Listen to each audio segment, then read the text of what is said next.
तो blood relation हम पढ़ रहे थे। पिछली वीडियो में क्वेश्चन नंबर 25 तक हमने सॉल्व कर लिए थे। ठीक, क्वेश्चन नंबर 26 पे आ जाओ। देखो कह रहा है ए बी का पति है, सी का केवल एक पुत्र डी है जो ई का भाई है। ठीक, ये चीज हमें दे रखा है। कह रहा है तब परिवार में कितने सदस्य हैं। ठीक, तो देखो इसको सॉल्व करते हैं। तो क्वेश्चन में देखो हमसे कह रहा है ए बी का पति है। ए पति है तो प्लस, और किसका, बी का, तो बी कौन होंगी, पत्नी। विभाजित जोड़े को डबल लाइन से और इस पे माइनस हो जाएगा। ठीक, हमसे कह रहा था ए पति है यानी ए बी का पति है। ठीक, फिर कह रहा सी का केवल एक पुत्र डी है जो ई का भाई है। तो यहाँ पे हमें कोई कॉमन वर्ड नहीं मिल रहा है, हम इसको अभी तक छोड़ देंगे। सी का केवल एक पुत्र डी है जो ई का भाई है। फिर कह रहा है बी जो है एफ की पुत्र वधू है। ठीक, एफ की पुत्र वधू यानी इसके पिता की बात हो रही है। ए के ये तो माता होंगे या पिता होंगे। ठीक, हमसे ये कह रहा है बी जो है वो एफ की पुत्र वधू है, तो ए की या तो ये माता होंगी या पिता होंगे। ठीक, फिर सी एफ का पुत्र है, तो अब हमने उसको छोड़ा था, वहां पे देख लो सी का केवल एक पुत्र डी है जो ई का भाई है, और बी एफ की पुत्रवधू जिसकी पत्नी की मृत्यु हो चुकी है। ठीक, इसकी पत्नी की मृत्यु हो चुकी, तो एफ कौन है, पति है। ठीक, यानी ए का सिर्फ कौन है, पिता। और फिर आगे क्या कह रहा है, सी का केवल एक पुत्र डी है जो ई का भाई है, और सी एफ का पुत्र है। सी जो है वो एफ का पुत्र है, यानी इसी का भाई या बहन होगी। सी एफ का पुत्र है। ठीक, सी जो है एफ का पुत्र है। एक पुत्र ये हो गया, इसका तो विवाह हो गया बी से, और एक पुत्र ये हो गया सी। फिर कह रहा सी का केवल एक पुत्र डी है, फिर इसका भी एक पुत्र है डी जो ई का भाई है। जो भाई है किसका, ई का। ई का जेंडर हमें क्लियर नहीं है अभी तक। ठीक, इसका किसी एक्स से विवाह हुआ होगा, माइनस मान लो यहाँ से। ठीक, तो हमसे कह रहा है सी एफ का पुत्र, सी एफ का पुत्र ये तो हो ही चुका। तो कह रहा तब परिवार में कुल कितने पुरुष सदस्य हैं। तब परिवार में कितने पुरुष सदस्य हैं, तो 1 2 3 4 प्लस वाले गिन लो। पुरुष पूछा गया, और पुरुष को हम किससे प्रदर्शित करते हैं, यानी मेल को प्लस से और फीमेल को माइनस से। तो परिवार में 4 सदस्य हो जाएंगे। बी वाला उत्तर आपका सही हो जाएगा 4। ठीक, यही हमें दे रखा था 4, बी वाला सही हो जाएगा। नेक्स्ट आ जाओ क्वेश्चन नंबर 27 पे। कह रहा है यदि बी और सी भाई हैं, ठीक, तो बी और सी भाई हैं दोनों। ठीक, बी पे भी प्लस लगेगा और सी पे भी प्लस लगेगा। बी और सी भाई हैं, ए सी की बहन है, यानी इसकी भी बहन कौन, ए बहन है किसकी, सी की, तो माइनस। ठीक, ए सी की बहन है, ओ डी की पुत्री है। ये तो बहन हो गई सी की, ओ डी की पुत्री। अब कहीं कॉमन हमें मिल नहीं रहा है, इसको आप छोड़ देंगे। फिर कह रहा है डी बी की पत्नी है, यानी बी का विवाह किससे हुआ है, डी से, तो डी पत्नी है किसकी, बी की, डी बी की पत्नी है। ई ए की माता है, यानी इसकी माता कौन है, ई की, ए की माता है ई। देखो अगर इसकी माता है कौन, ई, तो इन तीनों की माता होगी, क्योंकि ये तीनों भाई बहन तो हैं। ये 2 भाई हैं, एक बहन है, तो इसकी भी माँ होगी ई, और बी की भी माँ होगी ई। ठीक, फिर हमने छोड़ा कहाँ था, ओ डी की पुत्री है। ओ पुत्री है किसकी, डी की, तो डी यहाँ पे रहा, इसकी पुत्री कौन हुई, ओ, यानी इन दोनों की एक संतान ओ हुआ, ओ हुई। ठीक, माइनस है तो ई ए की माता है, ये तो हो ही चुका है, और एफ की पत्नी है। ठीक। ई जो है वो ए की माता है और एफ की पत्नी है, तो बराबर में एफ प्लस। ठीक, एफ की पत्नी है तो एफ कौन होगा? पति होगा। ठीक, फिर हमसे क्या कह रहा है? तब ओ एफ से किस प्रकार संबंधित है? ओ एफ से किस प्रकार संबंधित है? यानी ये पूछा गया ओ एफ से किस प्रकार संबंधित है, इन दोनों की मतलब पूछा गया है रिश्ता। ठीक, तो ऑप्शन से देखोगे, ऑप्शन में ही पता चल जाएगा। पहला कह रहा है माता के पिता ओ, क्या माता के पिता हो जाएंगे? बिल्कुल नहीं होंगे। तो दूसरा कह रहा है पुत्री की पुत्री। ठीक, पुत्री की पुत्री बिल्कुल नहीं होगी। ठीक, पुत्र की पुत्री होगी। पुत्र की पुत्री डी वाला सही होगा। देख लो ना, कह रहा था ओ एफ से किस प्रकार संबंधित है? ओ जो है वो एफ से किस प्रकार संबंधित है? ठीक, तो ये इसके पुत्र की पुत्री हो जाएगी, क्योंकि इसके पिता ये और इसके भी पिता ये, तो ओ जो है वो एफ के क्या होगी? पुत्र की पुत्री। ठीक, डी वाला भी इसमें भी सही होगा, पुत्र की पुत्री।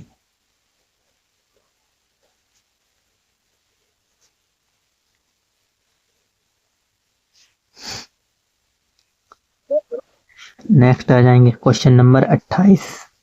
कह रहा है A B C D E F G और एच में से एच जी का पिता है। ठीक, एनटीपीसी में पूछा गया 2021 में। एच पिता है किसका? एच जी का पिता है। ठीक, जी का भी है तो हमें जेंडर तो क्लियर नहीं है। एच जी का पिता है, जी एफ का इकलौता भाई है। तो कौन? जी भाई है किसका? एफ का इकलौता भाई। यानी एच की अभी तक 2 संतानें हैं, जी और एफ, जिसमें से जी का जेंडर हमें क्लियर है, एफ का मालूम नहीं है। फिर एफ ई की इकलौती ननद है। एफ जो है वो ई की इकलौती ननद है। ननद कौन? एफ ननद है, तो माइनस किसकी? जी की इकलौती ननद, वो ई की इकलौती। एफ जो है वो ई की इकलौती ननद है, यानी इनकी शादी हुई जी की किसकी? ई से। ठीक, तो एफ इसकी ननद हो जाएगी ना, ई की। एफ ई की इकलौती ननद है, यही तो कह रहा था। एफ जो है वो ई की इकलौती ननद है। ठीक, यानी भाई की बहन ही तो कहलाती है, मतलब इसके पति की बहन ही तो क्या कहलाएगी? ननद कहलाएगी इसकी। ठीक, ई की ननद कौन? एफ। ठीक, तो एफ ननद है किसकी? ई की इकलौती ननद। ठीक, अब आगे आ जाओ। ई डी की माता, तो ई माता है डी की, यानी इन दोनों की एक संतान डी हुई। ठीक, ई डी की माता है, ई डी की माता है, डी सी का भाई है, तो डी भाई है किसका? सी का।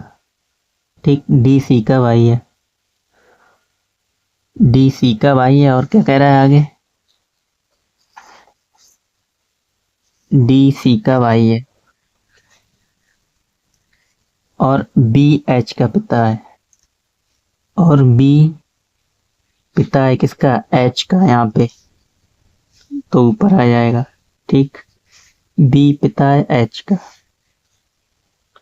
और ए का पति है। ठीक, और ए का पति है, यानी इसकी पत्नी कौन है? ए। बी एच का तो पिता है और ए का पति है। ठीक, तो हमसे कह रहा है यदि एफ अविवाहित है तो डी ए से किस प्रकार संबंधित है? यानी एफ का विवाह तो हुआ नहीं, वैसे भी नहीं हुआ, सिर्फ हमें कंफ्यूज करने के लिए दिया गया है। यानी एफ अविवाहित है तो डी ए से किस प्रकार संबंधित है, ये पूछा गया है। डी जो है वो ए से किस प्रकार संबंधित है। वैसे अगर देखना चाहोगे तो कौन हुआ, इस तरीके से कह सकते हो। तो डी जो है वो ए के पुत्र का, ए के पुत्र के पुत्र के पुत्र के पुत्र का पुत्र है। कौन, डी। ठीक। और ऑप्शन में अगर इस तरीके से ऑप्शन है तो देख लो, ऑप्शन पहले दे रखा है पुत्र का पुत्र, ये तो होगा नहीं। पुत्र का पुत्र तो ये होगा जी। ठीक। फिर पिता के पिता ये भी नहीं होगा, पिता की माता ये भी नहीं होगा, एक ही बचा है पुत्र के पुत्र का पुत्र। ठीक। हमसे ये पूछा गया था डी ए से किस प्रकार संबंधित है। तो ए जो है, डी जो है वो ए के पुत्र का पुत्र है। डी ए के पुत्र ये, और इसका भी पुत्र ये, और इसका भी पुत्र ये। ठीक। तो इसमें भी डी वाला सही हो जाएगा, पुत्र के पुत्र का पुत्र, डी।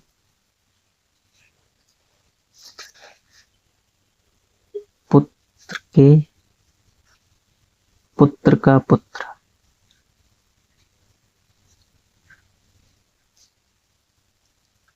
ठीक। अब आ जाओ नेक्स्ट क्वेश्चन पे, क्वेश्चन नंबर 29। कह रहा है ईना जो है वो जतिन की माँ है। तो थोड़ा थोड़ा पढ़ते जाओ, अपना बनाते चले जाओ, बन जाएगा आराम आराम से। ठीक। अब पूरा इकट्ठा पढ़ोगे तो समझ में आएगा नहीं। तो कह रहा है ईना जतिन की माँ है। तो यहाँ पे हम बनाते जाएंगे फिगर, यानी ईना, ईना को ई से लिखा हमने। ठीक। ई ना, तो यहाँ पे एन और कर लो। ठीक। ईना माँ है किसकी, अगर कहीं ई आ गया तो हम कंफ्यूज हो जाएंगे। ईना जतिन की माँ है, यानी ईना माँ है किसकी, जतिन की। जतिन को जैसे लिखेंगे और जे नीचे आएगा। ठीक। एक लाइन तो मैं क्लियर हो गई, यानी ईना जतिन की माँ है। फिर आगे आ जा, प्रताप बानी के पिता है, यानी ये कहीं आपको वर्ड इसमें दिख ही नहीं रही हो, मतलब ये कॉमन वर्ड हमें दिख ही नहीं रहा इस तरीके का, तो हम इसको छोड़ देंगे अब। प्रताप बानी के पिता है। सुकृत गर्भ का पुत्र, ये भी नहीं दिख रहा। सुयोग की इकलौती बहन की शादी गर्भ से हुई, इसको भी छोड़ो। सुयोग अंशुम का पुत्र, ये भी छोड़ो। ईना का पति, यानी इसके जो पति हैं, ईना का पति, इसके जो पति होंगे यहाँ पे, ईना का पति प्रताप का इकलौता बेटा है, यानी ईना के पति के पिता कौन है, प्रताप। ठीक। हमसे यही तो कह रहा था, ईना का पति, ईना का पति जो है वो प्रताप का इकलौता, ईना का पति प्रताप का इकलौता पुत्र है। ठीक। यहाँ पे अब ये तो हमें मालूम नहीं, इसको हम ऐसे ही छोड़ देंगे यहाँ पे। फिर अंशुम प्रताप की पत्नी है, यानी इसकी भी पत्नी कौन है, अंशुम प्रताप की पत्नी है। तो अंशुम, ए लिख दो, अंशुम, ए एन, अंशुम प्रताप की पत्नी है, तो माइनस, तो ये कौन हो जाएंगे, पति। ठीक। फिर बानी सुकृत की माँ है, इसको भी छोड़ दो। प्रताप जतिन से किसका संबंधित है, अब हमने कहाँ पे छोड़ा, तो वहीं पे आ जाओ। प्रताप बानी के पिता है, यानी प्रताप जो है वो पिता है किसके,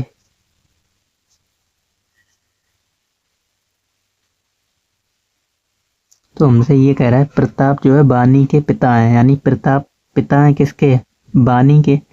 तो बानी इसका भाई या बहन होगा, किसका, इसका। तो इसके बराबर में आएगा कौन, बानी। ठीक। यानी प्रताप बानी के पिता है, प्रताप बानी के पिता है। ठीक। पिता है तो प्रताप, और ये इसका भाई या बहनी होगा जिसके इसकी शादी हो चुकी है एक की, ईना से। ठीक। फिर सुकृत गर्भ का पुत्र है, इसको भी छोड़ दो। सुयोग की इकलौती बहन की शादी गर्भ से हुई है, सुयोग अंशुम का पुत्र है। तो अंशुम का पुत्र है, यहाँ पे आ जाएगा कौन, सुयोग। सुयोग को हम ऐस लिख लेते हैं। ठीक। सुयोग अंशुम का पुत्र है। ठीक। और इसी की शादी हुई है किसकी, ईना से। सुयोग अंशुम का पुत्र है। ईना का पति प्रताप, ये तो हम कर ही चुके हैं। बानी सुकृत की माँ है, यानी बानी माँ है किसकी? सुकृत की। ठीक, तो सुकृत यहाँ पे आ जाएगा। सुकृत को एस यू लिख लो और ये सुयोग था। ठीक, तो अंतर पता लगता रहेगा, यानी इसकी किसी एक्स से शादी हुई होगी तभी तो इसकी एक संतान हुई। कौन? सुकृत। बानी सुकृत की माँ है। अब यहाँ पे हमने छोड़ दिया था सुयोग, यानी सुकृत गर्भ का पुत्र है। तो सुकृत जो है वो पुत्र है किसका? गर्भ का। तो जिसको हमने एक्स माना वो जी यहाँ पे ही होगा। ठीक, सुकृत गर्भ का पुत्र है। फिर सुयोग की इकलौती बहन की शादी गर्भ से हुई है। सुयोग के इकलौती बहन की शादी गर्भ से हुई है, तो बिल्कुल सही है। सुयोग की जो इकलौती बहन है ये बी, इसकी शादी गर्भ से हुई है। यहाँ पे हमें कुछ करना नहीं है, बस सिर्फ मतलब हमें सूचना दे रहा है कि ये चीज हुआ है। सुयोग के, यानी ये तो कह रहा था सुयोग की इकलौती बहन, सुयोग की इकलौती बहन ये बी, और इसकी शादी गर्भ से हुई है, तो बिल्कुल हुई है। अब हमसे ये कह रहा है प्रताप जतिन से किस प्रकार संबंधित है, यानी प्रताप जो है वो जतिन से किस प्रकार संबंधित है। ठीक, तो जतिन का हमें तो ना तो प्लस क्लियर है ना माइनस, यानी मेल फीमेल कुछ भी नहीं मालूम है। तो प्रताप जतिन से किस प्रकार संबंधित है, लेकिन हमें प्रताप पूछा गया तो हमें इससे कुछ लेना ही देना नहीं है, मेल हो चाहे फीमेल हो।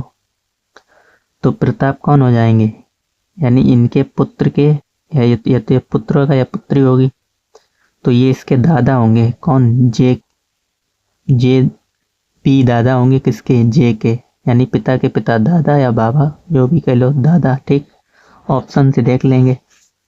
पहला है चाचा ताऊ, बिल्कुल नहीं होगा। बी नाना, बिल्कुल नहीं होगा। सी पिता भी नहीं होगा। डी दादा सही हो जाएगा। ठीक, पी जो है वो जे, यही तो पूछा गया प्रताप जतिन से किस प्रकार संबंधित है, तो प्रताप क्या लगेंगे? जतिन के दादा। डी वाला इसमें भी सही हो जाएगा, दादा। ठीक, नेक्स्ट आ जाओ क्वेश्चन नंबर 30। निम्नलिखित जानकारी को ध्यान से अध्ययन कर दिए गए प्रश्नों के उत्तर दीजिए। कह रहा है एक संयुक्त परिवार में 9 सदस्य हैं। ये चीज दे रखा है MNO PQRST और U। परिवार में 3 विवाहित जोड़े हैं, N एक चिकित्सक है तथा O और P भाई हैं। तो यहां से शुरू कर लो, O और P। अच्छा, N एक चिकित्सक है तथा O और P का भाई है। ठीक, 30वां क्वेश्चन कह रहा एन जो है वो एक चिकित्सक है। ठीक, यानी एन एक चिकित्सक है, एन एक चिकित्सक है तथा ओ और पी का भाई है। ठीक, यही तो कह रहा था। एन एक चिकित्सक है तथा ओ और पी का भाई है, तो एन भाई है किसका? ओ का भी और पी का भी। तो ओ और पी के भी हमें जेंडर नहीं पता चले, ये माइनस भी हो सकते हैं प्लस भी हो सकते हैं। ठीक, फिर एन एक चिकित्सक है तथा ओ और पी का भाई है। क्यू एस की माता, इसको छोड़ो तो कहीं मिलेगा नहीं। टी एम की पत्नी है, इसको भी छोड़ देंगे। टी एम की पत्नी है और एम एस का दादा है। ठीक, एम जो है एस का दादा है और ओ एम की इकलौती बेटी है। तो यहां से पता चलेगा ओ एम की इकलौती बेटी है। तो इकलौती बेटी है किसकी? ओ एम की। ठीक, ओ एम की इकलौती बेटी है। ठीक, यानी इन तीनों के पिता होंगे कौन? एम, एन के भी, ओ के भी और पी के भी। फिर हमसे कह रहा था टी एम की पत्नी है। ठीक, तो टी पत्नी है किसकी? एम की, तो ये प्लस होगा और ये माइनस। ठीक, टी पत्नी है एम की, टी एम की पत्नी है, एम एस का दादा है। ठीक, एम जो है वो एस का दादा है, एम एस का दादा है, यानी एस एम दादा है किसका, एस का, यानी इन तीनों में से किसी की शादी हुई होगी। तो हम वो कैसे पहचानेंगे, हमसे पूछा गया, क्वेश्चन में पूछा क्या गया वो भी आपको ध्यान में रखना है। हमसे पूछा है चिकित्सक की पत्नी कौन है, चिकित्सक की पत्नी कौन है, तो यानी इसका ही विवाह हुआ होगा किसका, एन का। ठीक, और इसी की एक संतान एस हुई है, तो एस यानी एम दादा है किसका, एम दादा है किसका, एस का। ठीक, हो जाएंगे दादा, पिता के पिता।